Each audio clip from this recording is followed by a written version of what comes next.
Assalamualaikum warahmatullahi wabarakatuh. Bertemu lagi dengan saya ya di pertemuan mata kuliah desain dan pemrograman web. Jadi untuk pertemuan hari ini saya akan melanjutkan pembahasan mengenai PHP ya. Setelah minggu lalu kita belajar dasar PHP seperti bagaimana cara membuat variabel, kemudian bagaimana mengisi variabelnya ya, variabel yang benar itu seperti apa, kemudian untuk tipe data, operator yang bisa kita gunakan seperti operator aritmatika yang untuk proses-proses matematika, atau mungkin yang kemarin juga sempat seperti assignment ya, operator assignment, kemudian operator untuk perbandingan dan lain-lain. Oke, jadi minggu ini juga masih mudah ya, materinya masih mengulang dari materi yang sudah ada di sebelumnya, mata kuliah sebelumnya, dan mungkin juga mirip sama waktu kita belajar dasar JavaScript. Jadi hari ini kita belajar mengenai percabangan dan perulangan ya. Topiknya ya mengenai bagaimana menggunakan percabangan ya atau pemilihan, dan juga untuk perulangan atau iterasi. Oke, jadi struktur kontrol PHP, bagaimana struktur kontrol PHP? Jadi di PHP itu sama seperti di pemrograman lain, bahasa pemrograman lain, kita bisa mengatur alur logika ya.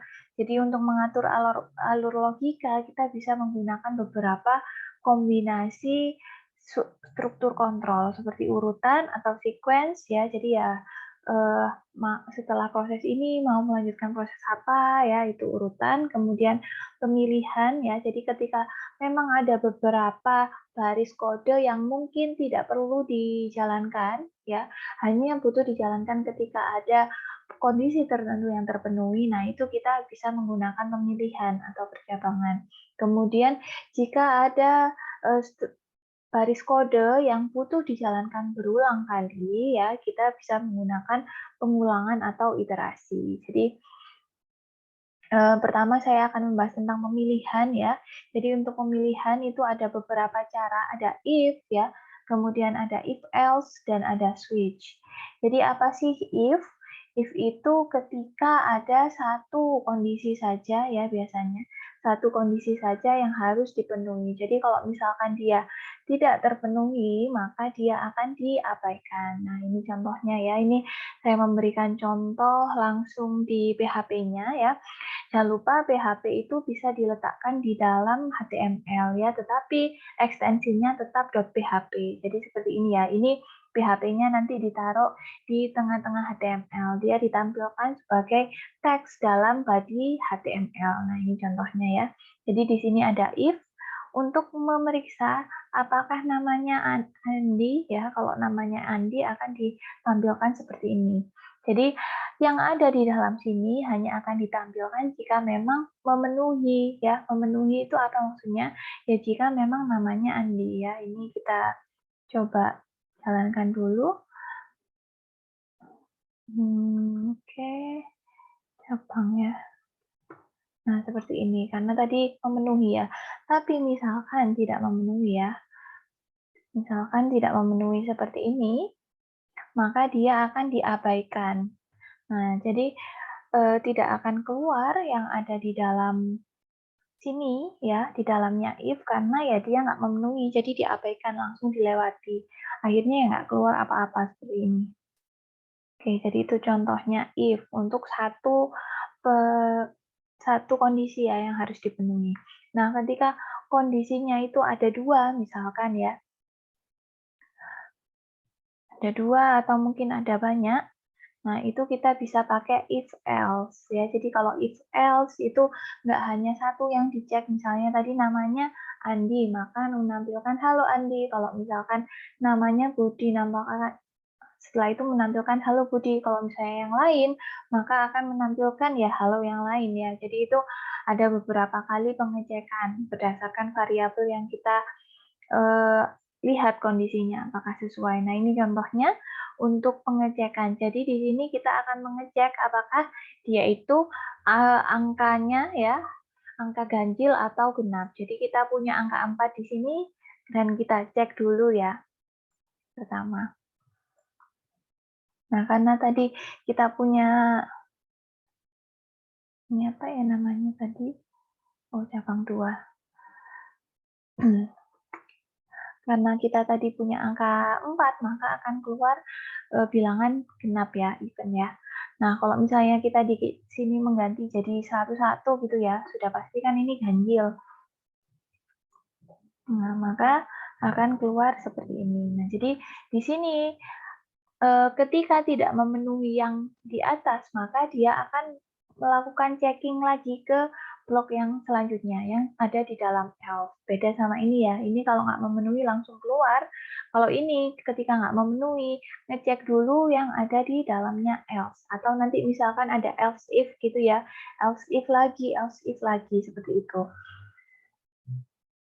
Nah, ini contohnya. Kalau ada banyak yang kita cek ya. Jadi kalau misalkan tadi ini kalau nggak memenuhi yang pertama ya langsung masuk ke kategori kedua. Nah ini ketika nggak memenuhi yang pertama kita cek lagi ke kategori selanjutnya, ke kategori selanjutnya, ke kategori selanjutnya. Jadi ini untuk ngecek nilai ya. Kalau nilainya sekian gitu nanti masuk dapat A, apa dapat B, dapat C atau dapat D ya. Ini contohnya nilainya itu dapat nilainya itu 40 ya. Terus kita cek nanti dia akan masuk ke yang mana. Nah, kalau tadi 40 maka keluarnya kamu mendapatkan E ya, karena yang di sini tidak memenuhi. Apakah 40 ini lebih besar atau sama dengan 80? Nggak memenuhi. Ke sini juga masih nggak memenuhi, nggak memenuhi, nggak memenuhi. Karena nggak memenuhi semuanya. Akhirnya masuk ke kategori yang else. Ini kan ya. Jadi akhirnya keluar yang paling terakhir nih. Oke, jadi ini contohnya if ya dan else if ini ya tadi ya udah sekalian ya. Jadi seperti itu. Nah, kemudian ada lagi ketika memang kategorinya itu ada banyak. Jadi kalau kategori banyak kita bisa pakai dua sih ya. Pakai else if yang tadi, if, else if atau kita juga bisa pakai switch ya.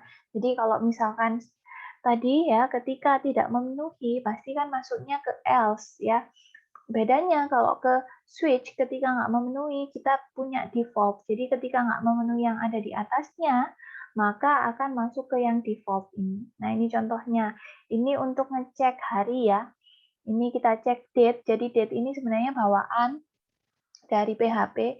Ketika kita memanggil function date itu biasanya ngambil data hari ini, tanggal hari ini. Nah, di situ juga date ini bisa kita cek. Ada hari, ada bulan, kita bisa ngambil sebagian saja. Nggak harus ngambil tanggal, bulan, tahun lengkap gitu ya. Ini ada format-format yang bisa kita ambil. Kalau kalian penasaran, silakan dicek di php.net, itu ada. Nah, kemudian di sini D, ngambil D. Berarti ini ngambil D besar itu adalah day ya, bukan date, bukan tanggal, tapi hari. Nah, jadi diambil harinya dan formatnya itu selalu seperti ini, 3 huruf pertama. Jadi month itu ya Monday, to, Tuesday, dan selanjutnya ya. Seperti ini. Nah, ini dicek. Kalau month berarti keluarnya Monday. Kalau to, Tuesday, Wednesday, Thursday, Friday, Saturday, Sunday gitu ya. Kalau default kalau nggak memenuhi semua, baru akan masuk ke sini, gitu. Oke, nah perlu dilihat juga, di sini biasanya ada break ya. Jadi kalau memang tidak memenuhi, dia akan keluar ya, akan melanjutkan ke setelah-setelahnya gini ya. Oke, kalau break ini berarti maksudnya keluar dari perulangan ya maksud saya. Jadi kalau sudah masuk sini berarti langsung keluar dari perulangan, tidak usah ngecek yang selanjutnya, kemudian masuk ke mohon maaf ini bukan perulangan ya, jadi ini switch ya. Ya, jadi benar kalau misalnya sudah masuk ke sini ya berarti dia keluar, nggak usah ngecek ke yang lainnya. Oke, maaf, sedang kurang fokus saya. Oke, jadi itu tadi contohnya ya. Ini contoh yang lain ya, sama saja seperti itu. Kita cek dulu masuk ke bagian yang mana. Jika tidak memenuhi semuanya, maka akan masuk ke kategori yang default. Oke, lanjut. Selanjutnya adalah pengulangan. Jadi kalau tadi untuk checking apakah suatu kondisi terpenuhi. Kalau pengulangan ya untuk mengulang suatu blok kode agar dijalankan beberapa kali ya sesuai dengan berapa banyak sih yang kita inginkan gitu kan. Nah, loop ini ada beberapa macam ya. Ada yang counted ya, yang bisa dihitung, ada juga yang uncounted atau tidak bisa dihitung. Kalau yang bisa dihitung itu pakai for ya, biasanya pakai for. Jadi kalau kita pakai for itu kita udah tahu nanti mau ngulang berapa kali, biasanya kita sudah ngerti seperti itu. Kayak misalnya ini ya, dimulai dari 0 sampai, nilainya 10, berarti nanti harusnya ada 11 perulangan, karena dari 0, 1, 2, 3, sampai 10 itu ada 11, ya. Sedangkan untuk yang while ini biasanya kita nggak tahu nih berapa kali nanti dia akan dilakukan gitu ya. Nah, misalkan ini ya. Oke, saya kasih contoh aja langsung ya yang di sini. Jadi ini contohnya for. Di for ini ngulang dari angka dari I0, jadi mulai dari 0 sampai nanti I kurang dari 10. Jadi harusnya nanti sampai 9 ya. Kalau dari 0 sampai 9 harusnya ada 10 kali perulangan yang dilakukan di sini berarti nanti. Nah, biasanya di sini juga ada counter ya untuk ngecek ya ini nanti nambah satu, nambah satu, nambah satu. Karena tadi nambah satu terus jadinya ya 10 kali ya dari 0 nambah satu jadi 1, nambah satu jadi 2, nambah satu jadi 3 dan selanjutnya. Saya kira ini sudah paham lah ya kalian ya. Jadi seperti itu. Ini Pak yang paling sederhana kita pakai for. Jadi seperti ini ngulang 10 kali karena tadi nambahnya satu-satu dari 0 sampai 9 ya. Nah, ini kita juga punya for each ya. Nah, ini ada for each. Jadi, for each itu apa? For each itu dipakai ketika kita punya array biasanya. Kita punya array, kemudian kita ingin menampilkan satu persatu nilai dari array tersebut. Nah, itu bisa pakai for each. Nah, contohnya kayak gini ya. Kita punya array isinya 1, 2, 3, 4, 5. Ketika kita pakai for each dan menampilkan seperti ini, array as value, nanti value-nya ini adalah mewakili masing-masing elemen array. Jadi bergantian dari elemen pertama, elemen kedua, sampai elemen terakhir. Nah, ini saya juga sudah ada contohnya ya. Jadi ini array-nya ada warna-warna seperti ini. Kita lakukan for each, menampilkan satu persatu. Oke. Jadi seperti itu. Nah, akan keluar seperti ini. Semua isi array-nya akan ditampilkan. Yaitu gunanya for each. Oke, kembali lagi ya ke sini. Jadi, kalau misalkan tadi for each itu kan kita biasanya udah tahu ya, for each juga udah tahu berapa kali sejumlah isi array-nya. Nah, kalau kita belum tahu berapa kali yang harus dilakukan, karena ini biasanya berdasarkan kondisi tertentu ya yang harus dipenuhi. Nah, kita bisa pakai while. Contohnya yang di JavaScript lalu, lakukan push up sampai capek gitu ya. Nah, ketika belum capek, ya, misalkan di sini ya, belum capek, maka push up lagi. Nah, itu kan belum capeknya kita nggak punya patokan, berapa kali sih dia belum capek ya. Nah, itu berarti kita bisa pakai while. Nah, ini contohnya seperti ini ya, while ya. While.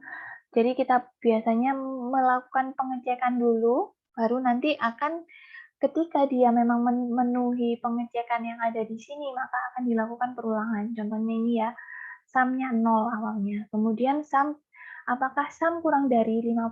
Oh iya, betul. Nah, kalau betul maka akan kita jumlahkan dengan angka 6. Berarti nanti sum-nya jadi 6, ya kan? 6, kemudian masuk sini lagi. Apakah kurang dari 50? Betul, ditambah lagi.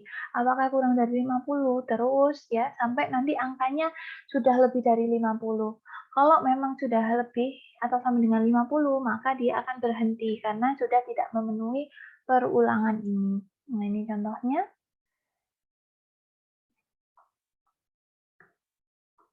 Jadi seperti ini ya, dia ngulang jumlah terus ya. Ketika sudah 54 sini ya, 54 dicek di sini apakah kurang dari 50, kan sudah enggak ya, maka dia akan selesai berhenti perulangannya. Jadi itu while ya. Ada juga satu lagi do while. Nah, dual sama while ini mirip ya, sebenarnya dia dipakai memang kalau kita nggak tahu berapa kali tadi perulangan yang dilakukan, atau memang ada kondisi tertentu yang bukan hanya counter ya. Kalau for kan hanya counter, satu kali, dua kali gitu ya. Kalau di sini sama kayak while tadi, ada kondisi yang memang harus terpenuhi, baru bisa dilakukan perulangan. Bedanya kalau dual, itu kita lakukan dulu, baru kita cek ya. Jadi setidaknya biasanya ada satu yang sudah dikerjakan. Kalau ini kan misalkan tidak memenuhi di sini ya, berarti ya langsung keluar dari perulangan, nggak dilakukan perulangannya. Kalau di sini masuk dulu, lakukan dulu, baru kita cek ya, bedanya itu. Oke, nah ini tadi kita cek dulu, baru kita lakukan perulangan. Kalau di sini kita lakukan dulu ya, yang untuk pertama kali, cuma pertama kali saja ya, baru kita cek. Oke, jadi seperti itu bedanya. Ini bisa kita gunakan untuk melakukan faktorisasi ya, atau faktorial ya. Kalau misalnya kalian masih ingat faktorial itu kan misalnya 4 faktorial, berarti kan 4 kali 3 kali 2 kali 1. Nah, ini sama seperti itu. Misal kita ganti 6 ya. 6 faktorial, berarti nanti harusnya melakukan perulangan dari 6 ya, dikalikan 5, dikalikan 4, dikalikan 3, dikalikan 2, dikalikan 1, seperti itu. Nah, itu kita bisa pakai dual. Nih. Nah, akan keluar. Nah, ini berarti angka yang di sini adalah hasil dari faktorialnya tadi. Nah, ini nanti angkanya akan berubah ya, sesuai dengan kalian memasukkan angka berapa yang ada di sini. Oke. Nah, kemudian perulangan juga bisa bersarang ya. If juga bisa bersarang ya. Jadi kalau cabang tadi juga bisa bersarang sebenarnya di dalamnya if kita bisa melakukan pengecekan lagi if gitu. Misalkan di sini ya, nilainya lebih dari 80 dapat A. Kalau misalkan nilainya lebih dari 90 ya, maka nanti dapatnya, ini saya copy aja, A plus misalkan. Nah, ini tadi belum saya contohkan ya. Kalau yang percabangan, jadi percabangan juga bisa seperti ini.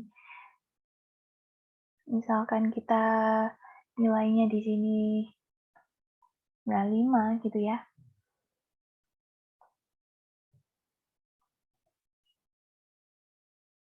Oh, sorry.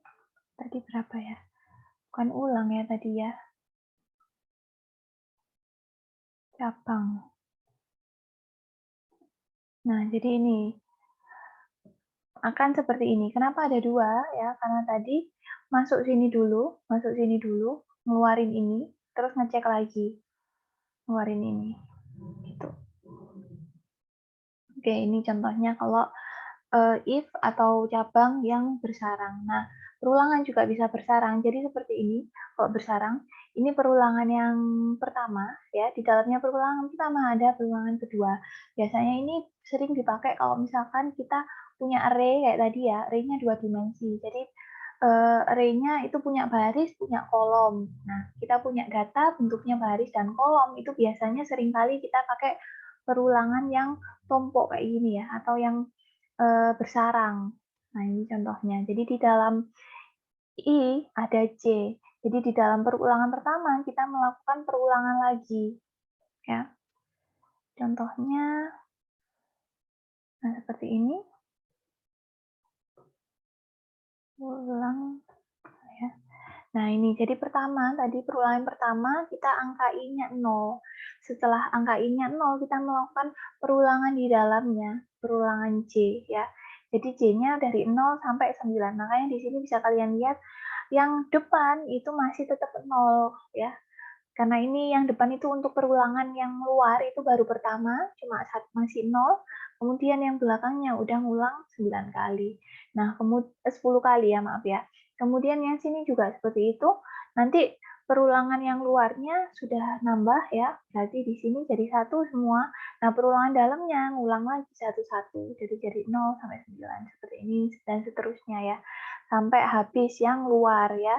Jadi kalau yang luarnya sudah 4 ini udah mentok dan yang dalamnya sudah habis juga, maka dia baru keluar dari perulangan. Oke, jadi itu ya. Kemudian ada sedikit tambahan lagi ya, ini tadi break ya, break ini sama kayak yang case tadi juga kita bisa pakai break. Jadi kalau kita pakai break, kalau untuk yang perulangan ya, maka dia akan keluar dari perulangan. Walaupun ini ya, misalkan masih sampai 3. Kalau 3 break ya berarti sudah 4, 5, 6 dan selanjutnya sudah nggak dilanjutkan. Walaupun di sini ngeceknya harusnya bisa sampai 9 ya, sampai 10. Nah, ada juga continue ya.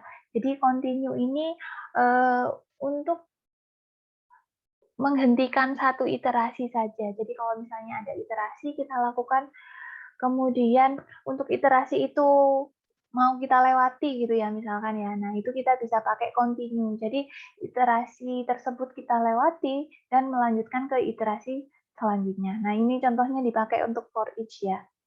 Jadi misalkan yang di sini for each.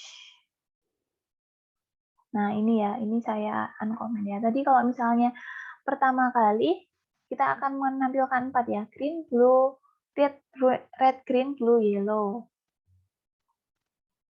Ya, jadi seperti ini kalau untuk yang perulangan biasa. Nah, kemudian kalau kita pakai continue, di salah satunya, misalkan seperti ini kita tambahkan if, file ketika nilainya green maka continue. Jadi dia nggak dilanjutkan ke bawahnya ya, tapi langsung keluar dari perulangan. Makanya nanti ketika cek di sini harusnya green-nya nggak tampil karena yang bagian sini langsung di skip, langsung keluar dari perulangan. Nah ini saya ulang lagi. Nah jadi seperti ini. Jadi itu continue.